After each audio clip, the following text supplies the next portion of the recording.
کبھی کبھی تاریخ کے صفحات پر ہمیں کچھ ایسے نقوش نظر آتے ہیں جو وقت کی گرد میں دھندلا تو جاتے ہیں مگر مٹتے نہیں۔ ایسا ہی ایک نقش بنگال کے ہری ہر دتہ کا ہے، جن کی مادری زبان تو بنگالی تھی لیکن دل اردو کی محبت میں ڈوبا تھا۔ آداب ناظرین، میں ہوں آپ کا میزبان عمر فاروق اور آپ دیکھ رہے ہیں داستان صحافی۔ آئیے آج ہم ہری ہر دتہ کی شخصیت کو آپ کے روبرو کراتے ہیں۔ ہری ہر دتہ یعنی وہ شخص جس نے اپنی مادری زبان میں نہیں بلکہ عوامی زبان میں اخبار نکالنے کی جرأت کی، جس کا نام تاریخ میں ہمیشہ کے لیے درج ہو گیا، اور انہوں نے اپنی صحافت کے ذریعے یہ ثابت کیا کہ اردو زبان کا رشتہ کسی مذہب سے نہیں بلکہ ہندوستان سے ہے۔ مارچ 1822 عیسوی میں ہری ہر دتہ نے بنگال کے شہر کلکتہ سے پہلے اردو اخبار جامع جہانما کی داغ بیل ڈالی تھی۔ ہری ہر دتہ بنگال کے ایک معزز گھرانے میں پیدا ہوئے۔ ان کے والد تارا چند دتہ ایک ممتاز صحافی تھے جو راجا رام موہن رائے کے ساتھ ہفتہ وار سمباد کومودی کو شروع کرنے والوں میں شامل تھے۔ ہری ہر دتہ کو صحافت میں دلچسپی وراثت میں ملی تھی۔ انہوں نے بنگالی، اردو، فارسی اور انگریزی زبان میں تعلیم حاصل کی۔ ان کی اسی تربیت کا نتیجہ تھا کہ وہ لسانی تعصب سے بالاتر تھے۔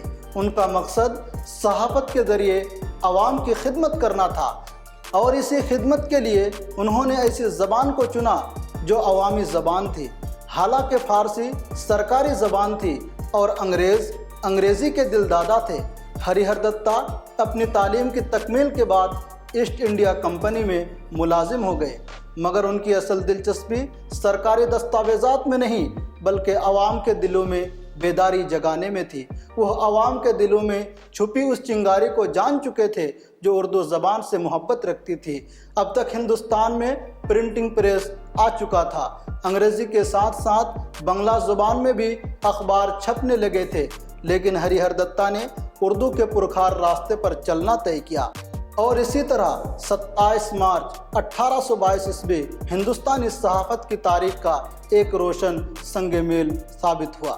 گربچن چندن، جنہیں اردو صحافت کا انسائکلوپیڈیا بھی کہا جاتا ہے، اپنی کتاب جامع جہانما میں لکھتے ہیں کہ جامع جہانما برطانوی ہندوستان میں بنگالی کے بعد کسی دوسری مقامی زبان میں شائع ہونے والا پہلا اخبار تھا جو خط نستعلیق میں لکھا جاتا۔ اس کے بانی ہری ہر دتہ، مدیر منشی سدا سکھ لال اور اخبار کے پبلشر ولیم ہاپکنگز تھے۔ اخبار کلکتہ کے برطانوی تجارتی کوٹھی ولیم ہاپکنگز پیئرس اینڈ کمپنی کی ملکیت تھا۔ تاریخ گواہ ہے کہ 27 مارچ 1822 عیسوی کو جب جامع جہانما کا پہلا شمارہ منظر عام پر آیا، اس میں لکھا تھا کہ یہ ایک ہفتہ وار اخبار ہے اور اسے ماہانہ 2 روپے کے عوض خریدا جا سکتا ہے۔ اگرچہ اردو کے اس اولین اخبار کے ابتدائی شمارے کہیں بھی دستیاب نہیں ہیں، حالانکہ بعد کے کچھ شمارے نیشنل آرکائیوز آف انڈیا نئی Delhi, national library of Calcutta اور برٹش لائبریری لندن کے oriental and India office collections میں موجود ہیں۔ ڈاکٹر سمیع احمد اپنی کتاب اردو صحافت اور تحریک آزادی میں لکھتے ہیں کہ یہ ایک ہفتہ وار اخبار تھا جو بدھ کو شائع ہوتا تھا اور کلکتہ میں 11 نمبر سرکولر روڈ سے نکلتا تھا۔ بعد میں اس کا دفتر پولو ٹولا اسٹریٹ میں منتقل ہو گیا تھا۔ اس کے سر ورق کے دونوں طرف ایسٹ انڈیا کمپنی کی تصاویر ہوا کرتی تھی۔ اخبار میں ملکی و غیر ملکی خبریں، دیسی ریاستوں کے حالات اور سائنسی ایجادات کے مضامین شامل ہوتے تھے۔ اکثر خبریں انگریزی اخبارات سے ترجمہ کی جاتی۔ دلچسپ بات یہ ہے کہ اس زمانے میں انگریز بھی اس اخبار کو اردو سیکھنے کے لیے خریدا اور پڑھا کرتے تھے۔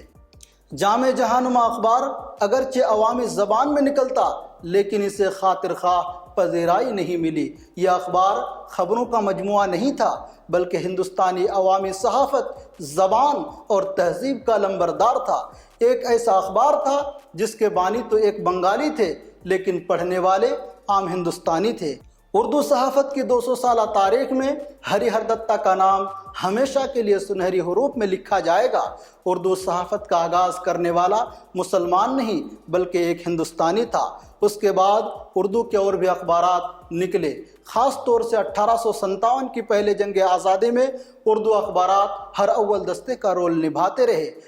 ہری ہر دتہ نے وہ چراغ جلایا جس کی روشنی آج بھی اردو کے ہر حرف، ہر صفحے اور ہر اخبار میں جھلکتی ہے۔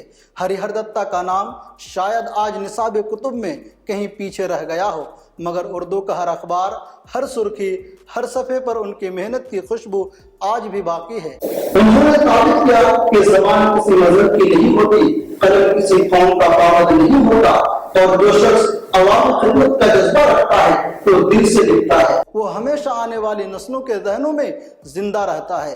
اردو صحافت کا سفر اور اس کے 200 سالہ تاریخ اس بات کو ثابت کرتی ہے کہ حالات چاہے کیسے بھی ہو، یہ شمع تا قیامت جلتی رہے گی۔ ناظرین، یہ تھی ہندوستان کے پہلے اردو صحافی کی کہانی عمر فاروق کی زبانی۔ اگلے قسط میں پھر ملیں گے ایک اور روشنی کے ساتھ، تب تک کے لیے اجازت دیجیے۔ خدا حافظ۔